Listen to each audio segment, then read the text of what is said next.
The way we define and understand what authenticity is so important in understanding what is productive as far as cultural values. It's not relative because all cultural balances don't lead to productive outcomes. Certain extremes produce destructive effects. We have to face that. We can't just bury our heads in relativism and pretend that consequences can't be evaluated. Pretend that we can't plan or do anything about unchecked destructive cultural tendencies. I have a process called lensing where I break down certain dichotomies into positive and negative descriptions to take a look at the functional possibilities. In this one for authenticity, I had to add a fifth description for agreement. Here's how I broke it down. Doing what one wants, coinciding with the other. This is an authentic act. When you do what you want and it happens to be what other people like too, it's still authentic. Even though it may appear as if you're following a trend or following what other people are doing, you can still make the choice for yourself and it can still be a coincidence. Being aware of that is knowing who you are, knowing that you normally make decisions based on the things you want rather than what other people are doing. So it's an authentic act. Doing what one wants, conflicting with the other. This is an authentic act also. It could be one of the more authentic acts because you have to actually pay to do what you want through social ostracization. You want to do something, other people don't agree, they don't like it, they don't like the way it looks, they don't like what you're doing. You continue to do it because it's what you want to do, so you have to pay to be authentic in this case. Going against what one wants, having been affected by the other. This is inauthentic. You want to do something, but you know somebody else won't approve, so you do the thing that makes the other people happy. And this is inauthentic. This is going against yourself to serve what the other wants. This also includes not doing something because everybody else does it. So it's like you buy a pair of shoes that you like, and then you realize everybody else has those shoes. You didn't notice that before, and then you don't wear those shoes because of that. That's an inauthentic act. The authentic act would be to wear the shoes because you like them, just not really pay attention to the fact that everybody else has them. You'll appear to everybody else as if you're following some trend, but you have to know within yourself that normally you make decisions for yourself. There's a flip side to this also, which is maybe you see something that everybody likes and that everybody does, and maybe you decide on your own that you like that and now you're going to do it and you're going to follow the trend, but it's still going to be an authentic choice. It's not going to be one that you were forced into. So this is very, very similar to somebody who does an inauthentic act where they see what everybody else is doing and then they follow the act even though they might not approve of it. It's going to look exactly the same. The only person that's going to know that it's inauthentic or authentic is going to be the individual making the decision. And they themselves might even be confused and not know whether they actually did it authentically or not, because our minds are so nebulous and interlinked and full of circular causation. So it's like hard to even know yourself. But the way to keep going is just to keep focused on it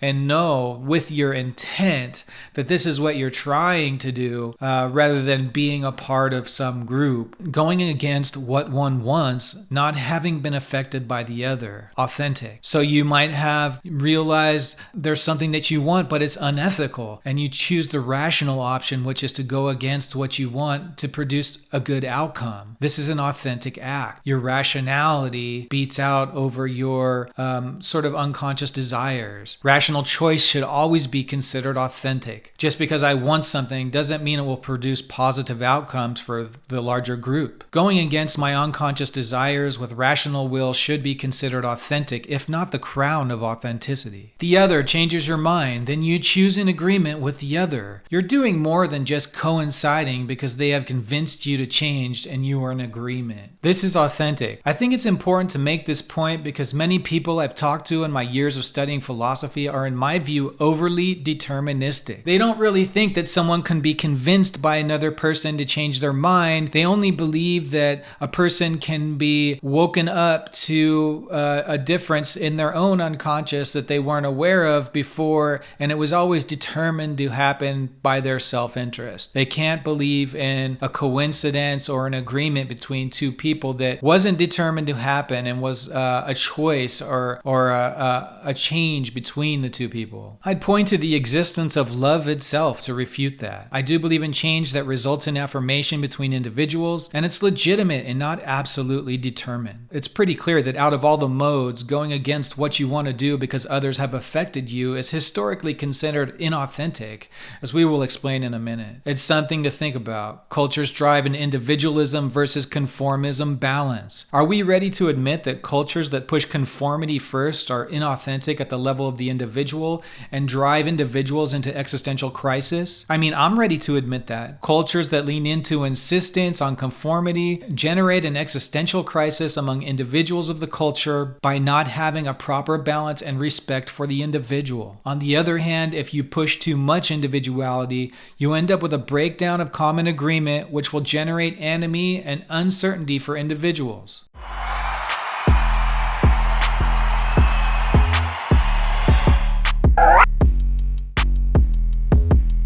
In philosophy, authenticity refers to the idea of being true to one's own self, values, and beliefs in the face of external pressures and societal expectations. It involves a deep commitment to living in accordance with one's genuine nature rather than conforming to the roles, norms, or identities imposed by society or others. This concept is central to existentialist thought, where it is associated with the idea of self-creation and the individual's responsibility to define their own essence through choices and actions. Authenticity is seen as a way of life that requires constant self-examination and a willingness to confront uncomfortable truths about oneself, including the recognition of one's freedom and the inherent responsibility that comes with it. In an authentic life, an individual lives with a heightened awareness of their own existence, making choices that reflect their true desires and beliefs, even when those choices diverge from conventional paths. This pursuit of authenticity often involves grappling with existential anxiety,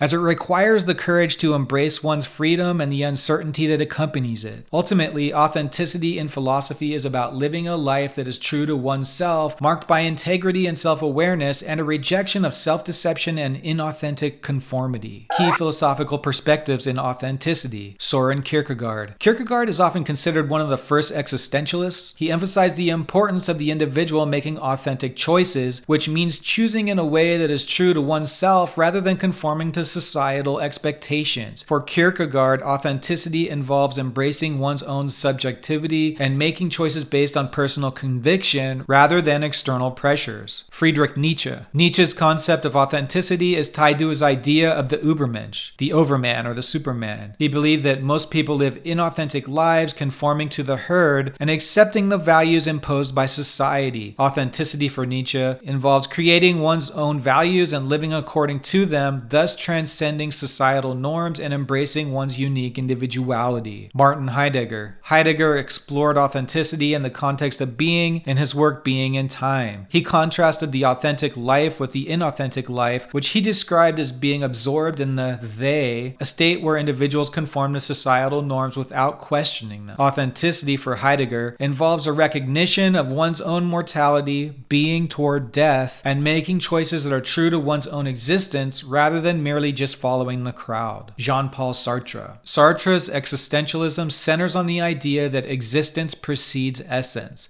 meaning that individuals are not born with a predetermined purpose. Instead, they must create their own essence through actions and choices. Authenticity, in Sartre's view, is living in accordance with one's self-created values and accepting the responsibility that comes with absolute freedom. Inauthenticity or bad faith occurs when individuals deceive themselves into believing they have no choice or are bound by external forces. The importance of authenticity. Authenticity is seen as essential for living a fulfilling and meaningful life. When individuals live authentically, they are in tune with their true selves and their actions reflect their genuine beliefs and values. This leads to a sense of integrity and coherence in one's life, which is often associated with greater happiness and well-being. Philosophers argue that authenticity is not just a personal virtue, but also has social implications. A society where individuals strive for authenticity may be more dynamic and open to change, as people are less likely to simply accept the status quo and more likely to challenge norms and seek genuine self-expression. Anybody who knows me will get sick of how much I always refer to universal humanism. A universal humanist necessity. In every way that's important,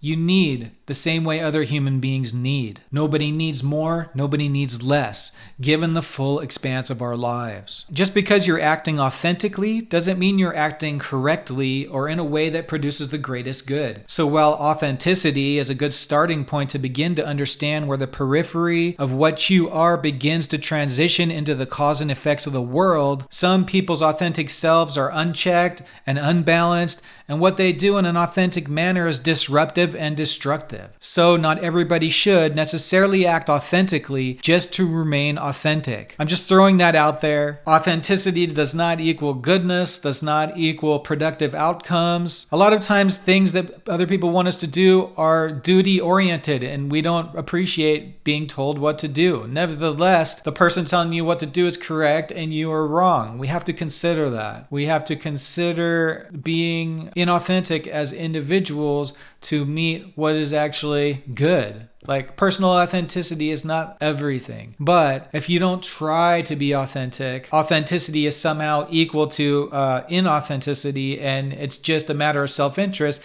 then you'll have problems. I promise you, you will become detached. It's not what you want, okay? Focus and try to be authentic. I promise you, that's what you want. If you like this kind of philosophical subject matter, help us out by liking the video and subscribing to the channel.